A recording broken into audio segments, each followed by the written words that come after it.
What's going on, everybody? Welcome back to Amateur TV. Another video on the second channel today talking about the NBA all-rookie teams, breaking down the first and second teams, who the shocks were. I mean, a lot of people upset about Josh Giddey. We're going to talk about everything in today's video. Thank you so much for tuning in, by the way. Make sure to drop a like if you enjoy what you see from today's video. And also, subscribe for tons of NBA content all throughout the offseason. This is the second channel. I like to use this to talk about things I don't necessarily want to make a full video for on my amateur sports main channel, but I still would like to document it and record it, put it online for you guys to see. By the way, shout out Amateur Sports, just hit 9,000 subscribers. But today, again, let's talk about everything that we saw from the all-rookie teams. There's an all-rookie first team, all-rookie second team, and there was some non-surprise on this first team, but also there were some surprises, as I mentioned. So let's look at the first team first of all, and yeah, the rookie of the year is going to be on the all-rookie first team. Scottie Barnes is there.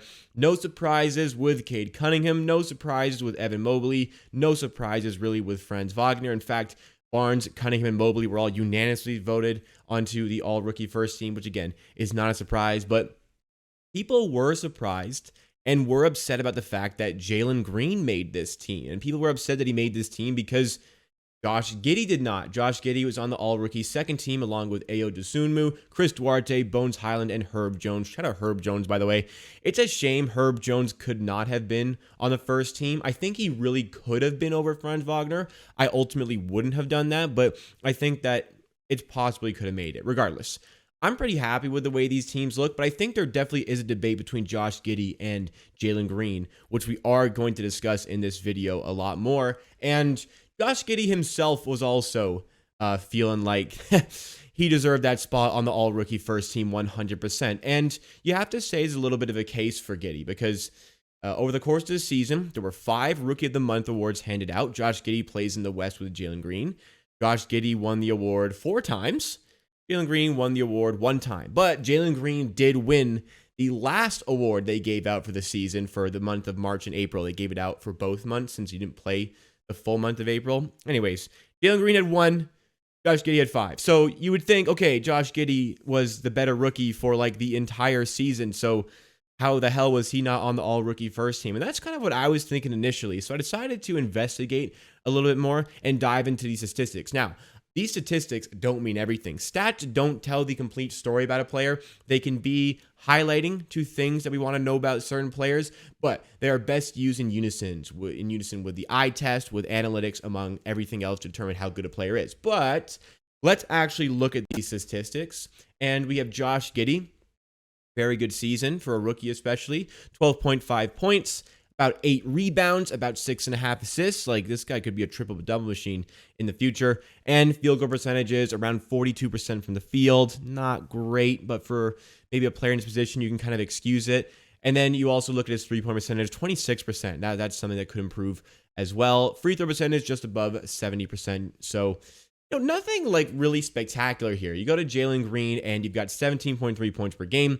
You've got only about 3.5 rebounds, 2.5 assists, but a little bit more efficient than Giddey with about a 43% field goal percentage and a 34% shooting percentage from 3, just under 80% from the line as well. But a lot of people are calling this recency bias, and to be fair, they might have a point there. Jalen Green was spectacular to end the season. Like, you look out here in this last little chunk of games, you've got the points in this category down here, in this column down here, and especially near the end of the season, like tons of 20-point games, tons of 30-point games, except for the game against Toronto, by the way, and then a 41-point game to end off the season. So, the more you scroll up, there were some injuries, but he really did struggle out of the gates for the Houston Rockets. But he came into his own, started performing a lot better, and like, this is a good chunk of games. But 100%, a lot of what Jalen Green accomplished was near the end of the season, whereas Josh Giddey was a little bit more consistent all throughout the season, which is why he won those 4 Rookie of the Month awards. So that's where some people have a little bit of problems with this. I would say that there's definitely a point here for the people talking about Josh Giddey, but ultimately, like, Josh Giddey missed a lot of time near the end of the season. That might have played a part. Jalen Green wasn't great at the start of the season and missed a good bit of time in the middle of the season.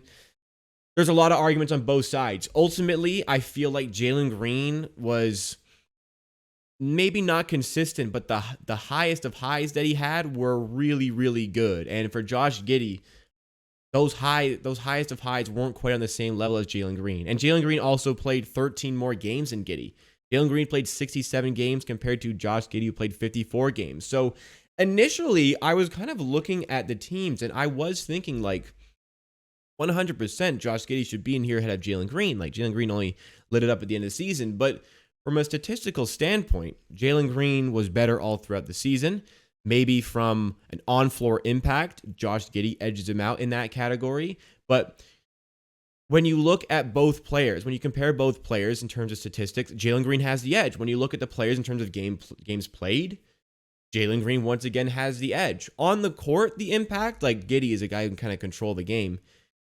You might have a case to say that Josh Giddey was a better player in that endeavor. So I think as far as the all rookie teams go, they are really important for players to make. Like it's really important for, guys who aren't really in that rookie of the year conversation. Like it's not that important in the sense like, your career is not defined by making an all rookie first team or second team. 100%. That's not how it's going to work. There are plenty of other things that you can accomplish over the course of your career to define it.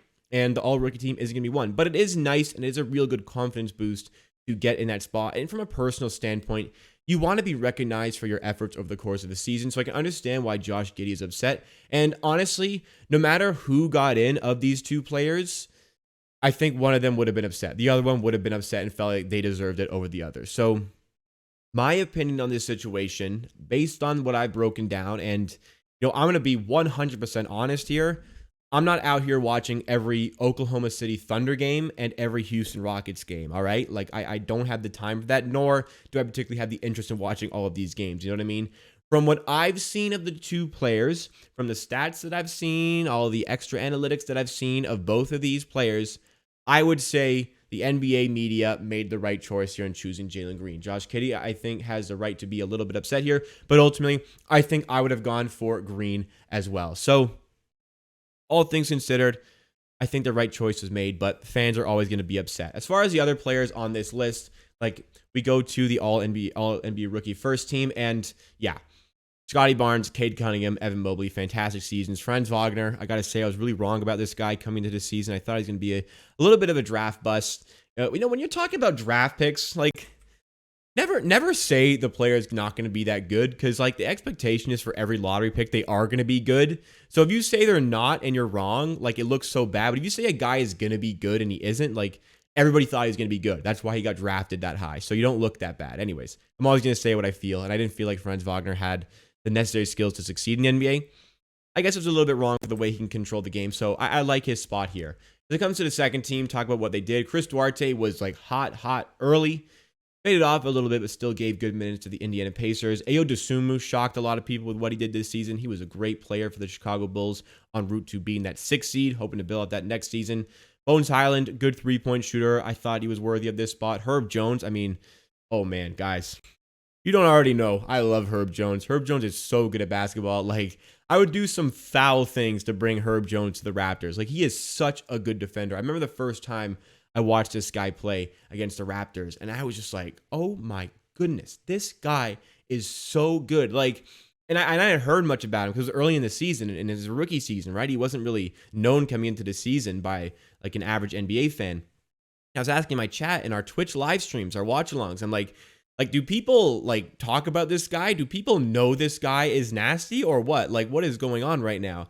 And lo and behold, people maybe were on the Herb Jones train a little bit before me, but nonetheless, I love the player. Excited to see what he can do in the future, just from an NBA neutral.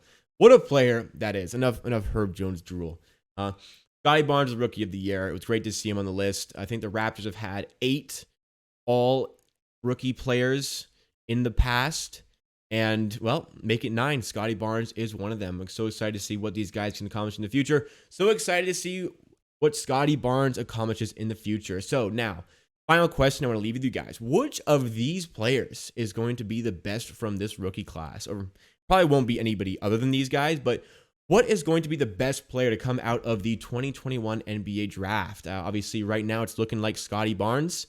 Could be Cade Cunningham, could still be Jalen Green. We don't really know, but I'm back in Scottie Barnes. Let me know who you think in the comments down below, because that is the end of today's video on Amateur TV. Thanks so much for watching, guys. Please give a like if you did enjoy. When you like a video on YouTube, it tells YouTube that people who have similar interests to you, based on the algorithm, might also enjoy the video, and therefore this video will be recommended to more people. Takes you a second to do, but does help me out a lot. And also make sure you are subscribed to the second channel, Amateur TV, where we do tons of NBA content. I wanted to get this video out yesterday. My apologies. It's out today. I got caught up in a lot of stuff yesterday, so I couldn't do it. But nonetheless, try to give you 2 to 3 videos a week on this channel, keep you entertained all throughout the off season. So we'll see you again next time for another video.